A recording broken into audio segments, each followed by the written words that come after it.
जय हिंद दोस्तों। मैं हूं आपका बहादुर सर। और दोस्तों, आज के इस वीडियो में हम संपूर्ण इतिहास का घटनाक्रम पढ़ने वाले हैं। मतलब इतिहास में जितने भी महत्वपूर्ण घटनाएं हुई हैं सिंधु घाटी सभ्यता से लगाकर वर्तमान तक, उन सभी घटनाओं को हम क्रमानुसार यानी कि ईयर वाइज पढ़ने वाले हैं। दोस्तों, ये जो वीडियो है ये बेहद ही शानदार होने वाला है। यदि आप इस वीडियो को अंत तक देख लेते हैं तो मैं गारंटी से बोल सकता हूं, आप किसी भी एग्ज़ाम की तैयारी कर रहे हों, 4 से 5 क्वेश्चन इसी वीडियो लेक्चर से पूछे जाएंगे। तो आइए दोस्तों, बिना किसी देरी के शुरुआत कर लेते हैं अपने वीडियो लेक्चर की। दोस्तों, एक तरफ हमने लिखा है समय यानी कि वर्ष, और दूसरी तरफ हमने लिखी हैं इतिहास की प्रमुख घटनाएं कि कौन सी घटना कब घटी। तो सबसे पहले दोस्तों हम ईसा पूर्व में घटी महत्वपूर्ण घटनाओं की बात कर लेते हैं। देखो, दो चीज़ें होती हैं, एक होता है ईसा पूर्व और दूसरा होता है ईसवी। ठीक है, इन दोनों में क्या अंतर है? तो देखो दोस्तों, ईसा मसीह थे, आप लोगों ने नाम जरूर सुना होगा ईसा मसीह का। तो ईसा मसीह के जन्म के पहले का जो समय है वो होता है ईसा पूर्व, और ईसा मसीह के जन्म के बाद का जो समय है वो होता है ईसवी यानी कि एडी। वीसी और एडी का फुल फॉर्म, बीसी का फुल फॉर्म होता है बिफोर क्राइस्ट और एडी का होता है एनो डोमिनी। ठीक है, तो दोस्तों सबसे पहले हम बात कर लेते हैं सिंधु घाटी सभ्यता का विकास का जो उचित समय है वो क्या माना जाता है। 3300 से 1700 ईसा पूर्व माना जाता है। ठीक है, ऐसे ही डायरेक्टली क्वेश्चन पूछे जाते हैं। फिर ऋग्वैदिक काल का जो समय है वो 1500 से 1000 ईसा पूर्व माना जाता है। और दोस्तों 1000 ईसा पूर्व से 500 ईसा पूर्व तक उत्तर वैदिक काल माना जाता है। 1599 ईसा पूर्व जो है भगवान महावीर स्वामी का जन्म होता है। भगवान महावीर स्वामी कौन थे? जैन धर्म के ये 24वें तीर्थंकर थे। फिर 563 ईसा पूर्व, ये महत्वपूर्ण है, ये ऊपर के दो महत्वपूर्ण हैं। भगवान महावीर स्वामी का जन्म 599 ईसा पूर्व और गौतम बुद्ध का जन्म 563 ईसा पूर्व होता है। ठीक है, फिर दोस्तों हर्यक वंश की स्थापना 558 ईसा पूर्व होती है और 491 ईसा पूर्व तक जो है ये हर्यक वंश चलता है। हर्यक वंश के संस्थापक कौन थे? तो बिंबिसार थे। ठीक है, मैंने कोशिश की है हर महत्वपूर्ण फैक्ट, हर महत्वपूर्ण क्वेश्चन को कवर करने की। फिर 527 ईसा पूर्व की हम बात कर लेते हैं। भगवान महावीर का निर्वाण होता है। निर्वाण मतलब दोस्तों इनकी मृत्यु को निर्वाण कहा जाता है। ठीक है, फिर 483 ईसा पूर्व में गौतम बुद्ध का महापरिनिर्वाण होता है। मतलब गौतम बुद्ध की जो मृत्यु है इस घटना को क्या कहा जाता है? महापरिनिर्वाण की घटना कहा जाता है। फिर 350 ईसा पूर्व पाणिनि के द्वारा अष्टाध्यायी ग्रंथ की रचना करी जाती है। पूछा जाता है अष्टाध्यायी ग्रंथ की रचना किसने करी? पाणिनि ने। क्या है ये अष्टाध्यायी? तो ये संस्कृत व्याकरण की एक महत्वपूर्ण पुस्तक है। फिर 326 ईसा पूर्व में हाइड स्पीच का युद्ध होता है। किस किस के बीच में होता है हाइड स्पीच का युद्ध? तो राजा पोरस और सिकंदर के बीच में होता है। 321 ईसा पूर्व हम बात करें, मौर्य वंश की स्थापना होती है। चंद्रगुप्त मौर्य इसके संस्थापक हैं। 305 ईसा पूर्व में चंद्रगुप्त मौर्य ने सेल्यूकस को हराया।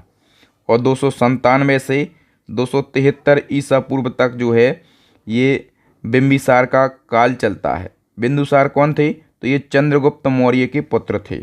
फिर 268 से 232 ईसा पूर्व तक अशोक महान का कार्य चलता है। ठीक है, अशोक महान ये बिंदुसार का पुत्र था। आगे हम बात करें दोस्तों 265 ईसा पूर्व की। तो 265 ईसा पूर्व में जो है कलिंग की लड़ाई होती है अशोक और कलिंग राज्य के बीच में। ये बहुत ही भयानक लड़ाई होती है, इसमें बहुत सारे सैनिक मारे जाते हैं और ये लड़ाई अशोक जीत तो जाता है, लेकिन इस लड़ाई के बाद जो है अशोक अहिंसा के मार्ग पर चला जाता है और कलिंग की लड़ाई जो है ये अशोक की आखिरी लड़ाई मानी जाती है। 232 ईसा पूर्व अशोक की मृत्यु हो जाती है और उसका जो पुत्र है कुणाल वो उत्तराधिकारी बनता है। 184 ईसा पूर्व में बृहद्रथ की हत्या होती है और इसकी हत्या जो है उसका ही सेनापति पुष्यमित्र शुंग कर देता है। और फिर पुष्यमित्र शुंग जो है ये शुंग वंश की स्थापना करता है 184 ईसा पूर्व। ठीक है। 78 ईसा पूर्व महत्वपूर्ण है। क्या होता है? शक संवत का प्रारंभ होता है। पूछा जाता है शक संवत किसने प्रारंभ किया, तो सम्राट कनिष्क के द्वारा प्रारंभ किया गया। फिर 57 ईसा पूर्व भी महत्वपूर्ण है। विक्रम संवत, जो कि वर्तमान में भी प्रचलित है। विक्रम संवत का प्रारंभ होता है किसके द्वारा? सम्राट विक्रमादित्य के द्वारा ये शुरू किया जाता है। आगे हम बात करें दोस्तों ईसवी में घटी महत्वपूर्ण घटनाओं की। ईसी मतलब ईसा मसीह के जन्म के बाद का समय। तो 10 ईस्वी में इंडो पार्थियन साम्राज्य की स्थापना हुई। 240 ईस्वी में श्री गुप्त ने मगध में गुप्त साम्राज्य की स्थापना करी थी और गुप्त साम्राज्य की राजधानी जो है ये पाटलिपुत्र को बनाया गया था। फिर 275 ईस्वी में पल्लव वंश की स्थापना होती है। 320 ईस्वी में जो चंद्रगुप्त प्रथम हैं वो गुप्त साम्राज्य का राजा बनता है। फिर 335 ईस्वी में समुद्रगुप्त गुप्त साम्राज्य का राजा बनता है। फिर 380 में जो चंद्रगुप्त द्वितीय हैं, चंद्रगुप्त द्वितीय समुद्रगुप्त का पुत्र था। ठीक है, ये गुप्त सम्राट बनता है। फिर 380 से 412 ईस्वी तक हिंदूवाद का पुनर्जागरण समय कहलाता है। आगे हम बात करें दोस्तों 405 ईस्वी में क्या हुआ था? चीनी यात्री था फाहियान, ये भारत आया था। फाहियान पूछा जाता है कहाँ का यात्री था? चीनी। और ये कब आया भारत? तो 405 ईस्वी में। फिर 554 ईस्वी में स्कंदगुप्त की मृत्यु हो जाती है और गुप्त साम्राज्य का पतन हो जाता है। ठीक है। 629 ईस्वी में चीनी यात्री हेनसांग भारत आता है और 712 ईस्वी में सिंध क्षेत्र पर अरबों का आक्रमण होता है। ठीक है। 753 ईस्वी में बादामी के चालुक्यों को पराजित करने के बाद दंती दुर्ग ने राष्ट्रकूट साम्राज्य की स्थापना करी। फिर 788 ईस्वी में आदि शंकराचार्य का जन्म हुआ। 10,001 ईस्वी, ये महत्वपूर्ण है, महमूद गजनबी का भारत पर पहला आक्रमण होता है। महमूद गजनबी ने भारत पर टोटल 17 बार आक्रमण किया। पहला आक्रमण 1001 ईस्वी में और सबसे चर्चित आक्रमण है 1025 का। गजनबी का जो 16वां आक्रमण है, ठीक है, ये सबसे चर्चित है क्योंकि सोमनाथ मंदिर पर इसने लूटपाट करी थी। ठीक है। फिर दोस्तों गजनबी का जो अंतिम आक्रमण है 17वां आक्रमण, ये 1027 ईस्वी में होता है। फिर 1030 ईस्वी में गजनबी की मृत्यु हो जाती है और 1030 ईस्वी में जो अल बरूनी था, एक अरबी लेखक था, ये भारत आया था। ठीक है। 1011, ये बहुत ज़्यादा महत्वपूर्ण है। तराइन का प्रथम युद्ध होता है मोहम्मद गौरी और पृथ्वीराज चौहान के बीच में। इसमें पृथ्वीराज चौहान जीत जाते हैं और गौरी की हार हो जाती है। फिर एक साल बाद 1192 में तराइन का दूसरा युद्ध होता है गौरी और पृथ्वीराज चौहान के बीच में। तो इसमें जयचंद की सहायता से जो गौरी है ये जीत जाता है, पृथ्वीराज चौहान की हार हो जाती है। फिर 93 छोड़कर एक साल छोड़कर 94 में चंदावर का युद्ध होता है और ये युद्ध गौरी और जो कन्नौज का राजा, ठीक है, जिसने तराइन के दूसरे युद्ध में गौरी की मदद करी थी, तो ठीक है, गौरी अब जो है जयचंद से ही युद्ध लड़ता है चंदावर का और इसमें जयचंद को बुरी तरह से हरा देता है मोहम्मद गौरी। ठीक है। फिर 1199 में दिल्ली में कुतुब मीनार का निर्माण कुतुबुद्दीन ऐबक के द्वारा कराया जाता है। फिर 1206 में गुलाम वंश की स्थापना कुतुबुद्दीन ऐबक के द्वारा कराई जाती है। 1210 ईस्वी में कुतुबुद्दीन ऐबक की मृत्यु हो जाती है। पोलो खेलते समय इसकी मृत्यु होती है। पूछा जाता है कि पोलो खेलते समय किसकी मृत्यु हुई थी? कुतुबुद्दीन ऐबक की। 1221 ईस्वी में जो चंगेज खान है ये करता है आक्रमण। ठीक है, इसको मंगोल आक्रमण भी कहा जाता है। फिर 1240 ईस्वी में जो रजिया सुल्तान हैं इनकी हत्या होती है। तुर्की सरदार इनकी हत्या कर देते हैं।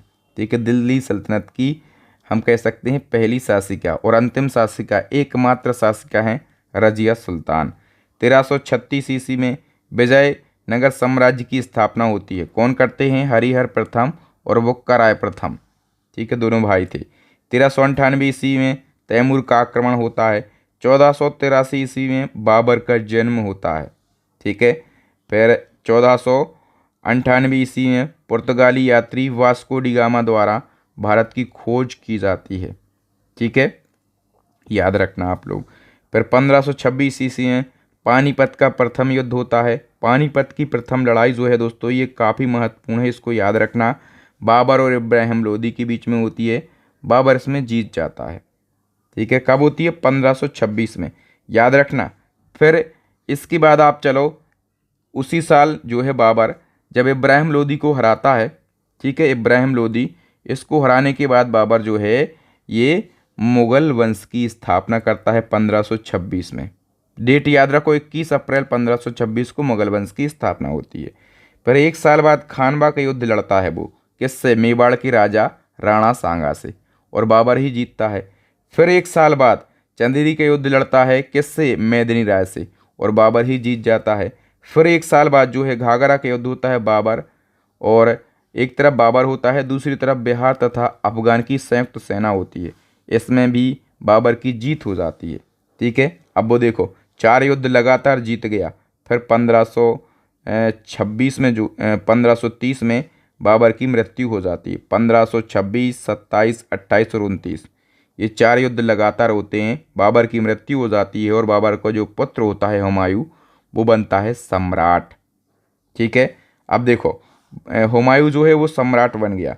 तो 1539 ईस्वी में चौसा का युद्ध हुआ, किस किस के बीच में? हुमायूं और शेर शाह सूरी के बीच में। इसमें हुमायूं की हार हो गई। ठीक है, फिर जो है एक साल बाद फिर से हुमायूं आता है और कन्नौज का युद्ध करता है शेर शाह सूरी से। ठीक है, लेकिन फिर भी हुमायूं की हार हो जाती है। फिर 1545 ईस्वी में शेर शाह सूरी की मृत्यु हो जाती है, और शेर शाह सूरी का जो पुत्र है इस्लाम शाह सूरी, वो शासन संभालता है। आगे दोस्तों 1555 में हुमायूं जो है वो दिल्ली की गद्दी प्राप्त कर लेता है। ठीक है, फिर 1556 में हुमायूं की मृत्यु हो जाती है, और अकबर जो है, ठीक है, अकबर वो उत्तराधिकारी बनता है। ठीक है, फिर 1556 में पानीपत की दूसरी लड़ाई होती है, और ये हेमू और अकबर की सेना के बीच में होती है। इसमें हेमू की हार होती है और हेमू की मृत्यु भी हो जाती है। ठीक है, हेमचंद्र विक्रमादित्य इनका नाम है, हेमू कहते हैं। फिर देखो 1576 ईस्वी काफ़ी महत्वपूर्ण है, हल्दी घाटी का युद्ध होता है महाराणा प्रताप और अकबर की सेना के बीच में। अकबर की सेना की तरफ से नेतृत्व कर रहे थे सेनापति मान सिंह। ठीक है, तो इसमें अकबर की जो सेना है उसकी जीत हो जाती है। एक्चुअल में हल्दी घाटी का जो युद्ध है वो अनिर्णायक युद्ध था। महाराणा प्रताप को कभी कोई हरा नहीं सका, लेकिन इतिहास में लिखा है कि अकबर जीत जाता है, महाराणा प्रताप हार जाते हैं। तो 1 नंबर के लिए हमें ये पढ़ाना पड़ता है। 1600 ईस्वी में ईस्ट इंडिया कंपनी का गठन हुआ था ब्रिटेन में। ठीक है, फिर 1605 ईस्वी में अकबर की मृत्यु हो जाती है, और उसका जो पुत्र होता है जहांगीर, वो बनता है उत्तराधिकारी। फिर 1608 ईस्वी में ब्रिटिश सेना की पहली टुकड़ी सूरत के तट पर पहुंचती है। ठीक है, अब देखो अंग्रेज भी एंटर हो गए हैं भारत में। 1628 में जहांगीर की मृत्यु हो जाती है, उसका जो पुत्र है शाहजहां, ठीक है, वो बनता है उत्तराधिकारी। आगे बढ़ने से पहले दोस्तों मैं आपको अपडेट देना चाहता हूँ अपनी ई बुक के बारे में। यदि आप स्टैटिक जीके को पढ़ना चाहते हैं, करंट अफेयर्स को पढ़ना चाहते हैं और साइंस को पढ़ना चाहते हैं, तो हमारी बेस्ट ई बुक लॉन्च हो गई हैं। आप चाहें तो इस नंबर पर पेमेंट करके ई बुक को प्राप्त कर सकते हैं, या फिर डिस्क्रिप्शन में आपको लिंक दिया गया है, यहाँ से भी ई बुक को परचेस कर सकते हैं। ठीक है, काफ़ी अच्छी क्वालिटी की ई बुक हैं, आपके एग्ज़ाम में काफ़ी मदद यहाँ से आपको मिलेगी। आगे हम बात करें दोस्तों, 1627 में छत्रपति शिवाजी महाराज का जन्म हो जाता है। ठीक है, 1658 में औरंगजेब मुग़ल बादशाह बन जाता है, और 1666 में जो है शाहजहां की मृत्यु हो जाती है, और 1674 में शिवाजी महाराज ने मुग़ल सम्राट की सेना को हराया और मराठा साम्राज्य की स्थापना करी। कब? 1674 में। ठीक है, फिर 1680 में शिवाजी महाराज की मृत्यु हो जाती है, और शिवाजी महाराज के जो पुत्र होते हैं संभाजी महाराज, मतलब छावा। छत्रपति शिवाजी महाराज थे शेर, और उनका जो पुत्र है संभाजी महाराज वो था छावा, है ना, अपन ने मूवी देखी अभी अभी। फिर 1690 में कलकत्ता शहर की स्थापना होती है। फिर 1707 में औरंगजेब की मृत्यु होती है। फिर 1739 में नादिर शाह ये ईरानी बादशाह था। इसने भारत पर आक्रमण किया और दिल्ली के मुगल बादशाह जो था मोहम्मद शाह, इसको हराया और नादिर शाह ने दिल्ली पर कब्जा कर लिया। कब? 1739 ईस्वी में। फिर दोस्तों 1756 में क्या होता है? कलकत्ता विलय खोल की घटना होती है। ये क्या घटना थी? कलकत्ता विलय खोल की घटना। तो जो बंगाल का नवाब था सिराजुद्दौला, इसने 146 अंग्रेजों को पकड़ा, बंदी बनाया और एक काल कोठरी में डाल दिया। वो काल कोठरी काफ़ी गहरी थी, बिल्कुल भयानक अंधेरा था। 4 दिन रहे कोठरी में 146 अंग्रेज। और जब दोस्तों लगभग 3-4 दिन बाद जब कोठरी को खोला गया तो उसमें लगभग 23 लोग ही जिंदा बचे थे। 146 अंग्रेज थे। हमें अफसोस बहुत ज़्यादा तो नहीं होता, लेकिन ये घटना तब खराब बन जाती है जब पता चलता है कि 146 अंग्रेजों में से महिला अंग्रेज भी थीं, उनके बच्चे भी थे। तो ये घटना थोड़ा सा अजीब लगती है। फिर 1757 ईस्वी में प्लासी का युद्ध होता है। किस किस के बीच में होता है? अंग्रेजों के बीच में और बंगाल के नवाब सिराजुद्दौला के बीच में। अंग्रेजी सेना का नेतृत्व कर रहे थे रॉबर्ट क्लाइव। याद रखना, प्लासी का युद्ध अंग्रेजों के बीच में और सिराजुद्दौला के बीच में होता है। ठीक है, इसमें अंग्रेजों की जीत हो जाती है। फिर 1760 में होता है वांडीवास का युद्ध। ये ब्रिटिश सैनिकों के बीच में और फ्रांसीसियों के बीच में होता है। 1761 में पानीपत का तीसरा युद्ध होता है, अहमद शाह अब्दाली और मराठा सेनापति सदा सिंह राव भाऊ के बीच में। ठीक है, और मराठों की इसमें हार हो जाती है। 1767 से 1769 तक प्रथम आंग्ल मैसूर युद्ध चलता है। मैसूर के हैदर अली और अंग्रेजों के बीच में, इसमें अंग्रेजों की हार हो जाती है। ठीक है, 1772 में राजा राम मोहन राय का जन्म होता है। 1773 में जो वारेन हेस्टिंग हैं, ये भारत के प्रथम गवर्नर जनरल नियुक्त होते हैं। 1780 से 1784 तक द्वितीय आंग्ल मैसूर युद्ध चलता है हैदर अली और अंग्रेजों के बीच में। इसमें हैदर अली जो हैं ये इनकी मृत्यु हो जाती है हैदर अली की। फिर 1799 में चौथा आंग्ल मैसूर युद्ध चलता है टीपू सुल्तान के बीच में। ठीक है, टीपू सुल्तान और अंग्रेजों के बीच में। तो इसमें टीपू सुल्तान जो है इसकी मृत्यु हो जाती है। फिर दोस्तों 1801 आ जाता है, महत्वपूर्ण है। खालसा पंथ की स्थापना किसने करी थी? तो सिख शासक थे महाराजा रणजीत सिंह, इनने खालसा पंथ की स्थापना करी थी। फिर 1809 में अमृतसर की संधि होती है। ये किस किस के बीच में होती है? ईस्ट इंडिया कंपनी यानी कि अंग्रेजों ने पंजाब के अमृतसर में महाराजा रणजीत सिंह के साथ संधि की और यहाँ पर अपनी व्यापारिक गतिविधियों को बढ़ा दिया। फिर 1814 ईस्वी में आत्मीय सभा की स्थापना होती है राजा राम मोहन राय के द्वारा। 1820 ईस्वी में ईश्वर चंद्र विद्यासागर का जन्म होता है। 1824 में दयानंद सरस्वती का जन्म होता है। आगे हम बात करते हैं दोस्तों 1853 की। तो भारत में डाक सेवा शुरू होती है। 1853 में ही भारत में पहली रेलगाड़ी चलती है मुंबई से थाड़े के बीच में। 1855 में संथाल विद्रोह होता है। 1856 में हिंदू विधवा पुनर्विवाह अधिनियम लाया जाता है। 1856 में बाल गंगाधर तिलक का जन्म होता है। 1857 में जो है सिपाही विद्रोह होता है, इसको हम प्रथम स्वतंत्रता संग्राम बोलते हैं। ठीक है, लेकिन 1857 की क्रांति जो है वो फेल मानी जाती है। फिर 1869 में महात्मा गांधी जी का जन्म हो जाता है। ठीक है, 2 अक्टूबर 1869 को। 1873 में सत्यशोधक समाज की स्थापना ज्योतिराव फुले के द्वारा करी जाती है। जितने भी फैक्ट हैं, जितने भी मैं घटनाएं बता रहा हूँ, सारी घटनाएं महत्वपूर्ण है, सारी एग्जाम में कई बार पूछी गई हैं।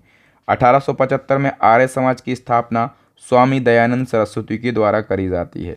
और दोस्तों 1877 में पहली बार दिल्ली दरबार का आयोजन किया जाता है। पूछा जाता है पहली बार दिल्ली दरबार का आयोजन कब हुआ? 1877 में। 1885 में भारतीय राष्ट्रीय कांग्रेस की स्थापना होती है और A.O. हुम के द्वारा कांग्रेस की स्थापना करी जाती है। 1894 में गणपति उत्सव की शुरुआत होती है बाल गंगाधर तिलक के द्वारा।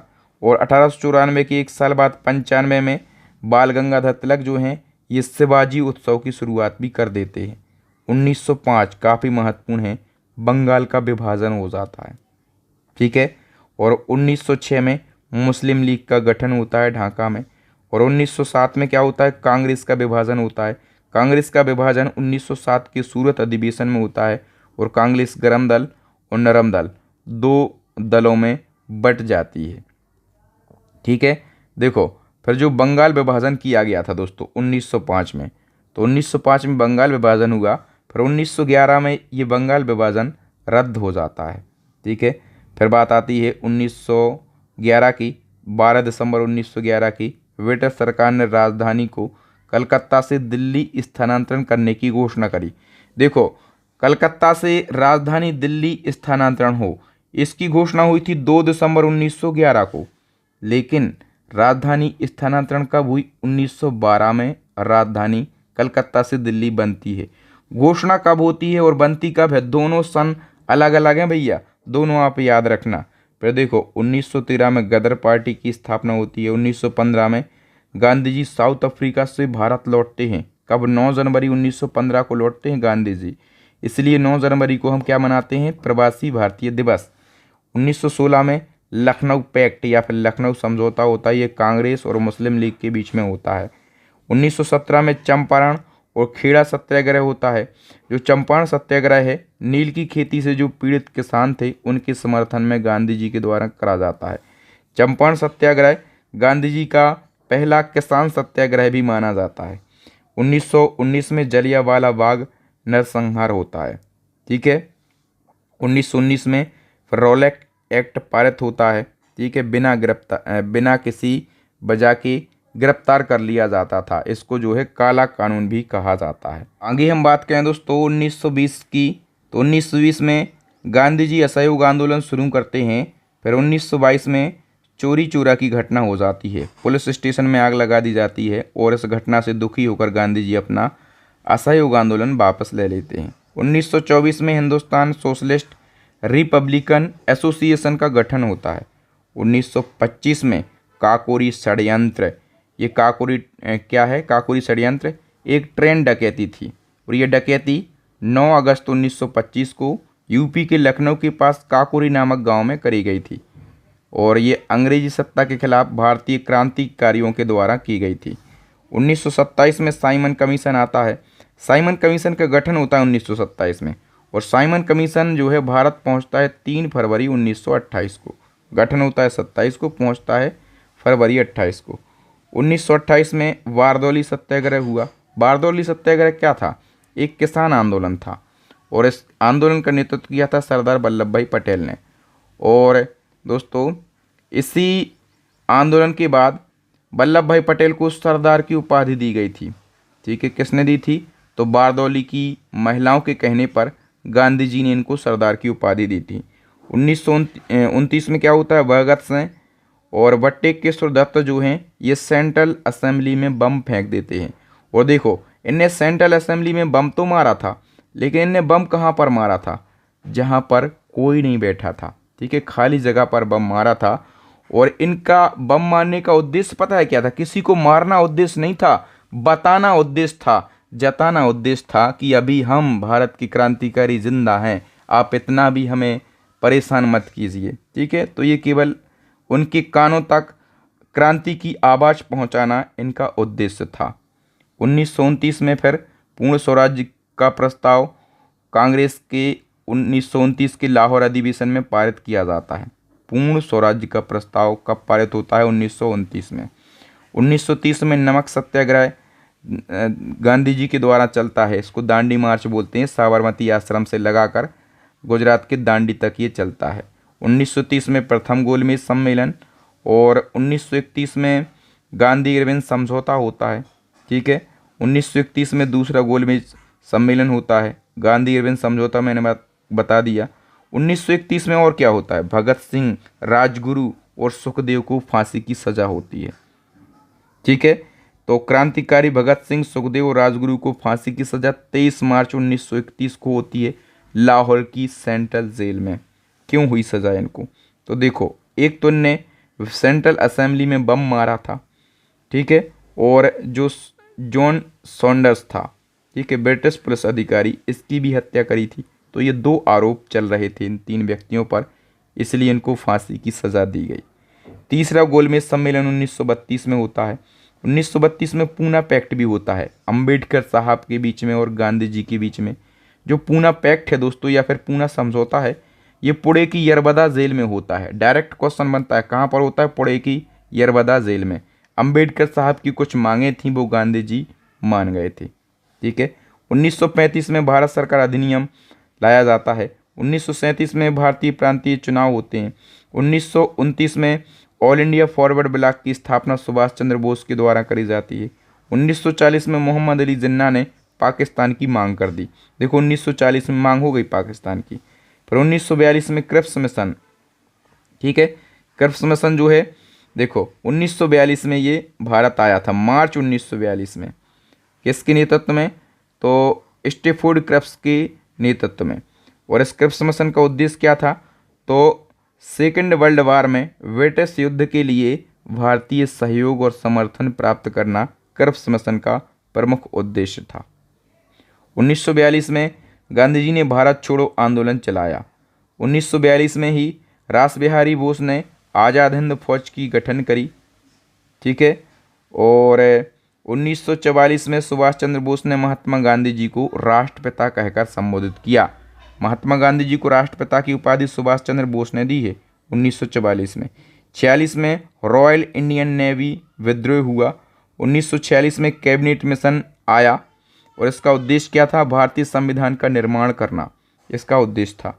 1947 में माउंटबेटन योजना बनाई गई।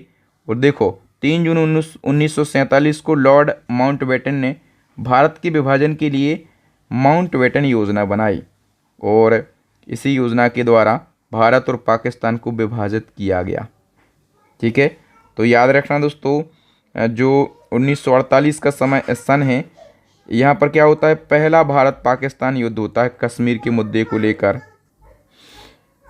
फिर 1948 में एक और घटना हो जाती है, महात्मा गांधी जी की हत्या कर दी जाती है। हत्या कब होती है इनकी, 30 जनवरी 1948 को।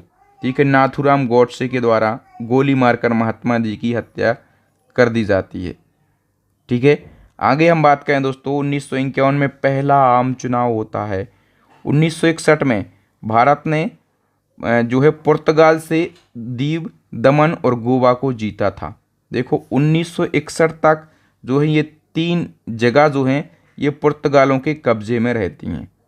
1964 ईस्वी में प्रधानमंत्री जो हैं देश के पहले प्रधानमंत्री जवाहरलाल नेहरू, इनकी मृत्यु हो जाती है। 1965 में जो है भारत और पाकिस्तान का दूसरा युद्ध होता है। 1966 में इंदिरा गांधी जो हैं भारत की पहली महिला प्रधानमंत्री बनती हैं। 1971 में जो है तीसरा भारत पाकिस्तान युद्ध होता है। 1974 में भारत ने पहला सफल भूमिगत परमाणु परीक्षण किया। कहाँ पर, राजस्थान के पोखरण में। 1974 में, ये सन याद रखना। 1975 में इंदिरा गांधी ने आपातकाल की घोषणा कर दी। ठीक है। फिर 1977 में जनता पार्टी जो है ये सत्ता में आ जाती है और कांग्रेस पार्टी चुनाव हार जाती है। 3 साल बाद 1980 में कांग्रेस फिर से सत्ता में आ जाती है और 1984 में ऑपरेशन ब्लू स्टार चलता है, सिख विरोधी दंगे चलते हैं। ठीक है। और 1984 में इंदिरा गांधी की हत्या कर दी जाती है उनके अंगरक्षक बेअंत सिंह और सतवंत सिंह के द्वारा। ठीक है। और 1988 में फिर सेबी की स्थापना होती है। सेबी मतलब क्या होता है, security exchange board of India. 1988 में इसकी स्थापना होती है। ठीक है। देखो सेबी की स्थापना 88 में होती है, लेकिन 1992 में जो सेबी है इसको वैधानिक मान्यता दी जाती है सेबी एक्ट 1992 के तहत। सेबी का मुख्यालय कहाँ पर है, मुंबई में। सेबी का काम क्या होता है, जितने भी शेयर मार्केट हैं, ठीक है, उस शेयर मार्केट के रूल्स एंड रेगुलेशन पर कंट्रोल करना, ये सेबी का काम होता है। 1991 में क्या हुआ था, राजीव गांधी की हत्या हुई थी। ठीक है, 21 मई 1991 को, इसलिए 21 मई को आतंकवाद विरोधी दिवस भी मनाया जाता है। 1992 में बाबरी मस्जिद विध्वंस हुआ था। ठीक। 1995 में भारत में मोबाइल फ़ोन सेवा की शुरुआत हुई और पश्चिम बंगाल की जो तत्कालीन सीएम थी ज्योति बसु, तो इनने कलकत्ता से भारत में मोबाइल फ़ोन सेवा की शुरुआत करी। 1998 में अटल बिहारी वाजपेयी जी प्रधानमंत्री बने और भारत ने दूसरा परमाणु परीक्षण किया 1998 में। 2002 में अग्नि मिसाइल का विकास हुआ। एपीजे अब्दुल कलाम जी राष्ट्रपति निर्वाचित हुए और गुजरात में सांप्रदायिक दंगे भड़के। 2007 में क्या हुआ, जो प्रतिभा पाटिल हैं वो देश की पहली महिला राष्ट्रपति बनती हैं। प्रतिभा पाटिल देश की पहली महिला राष्ट्रपति बनती हैं 2007 में।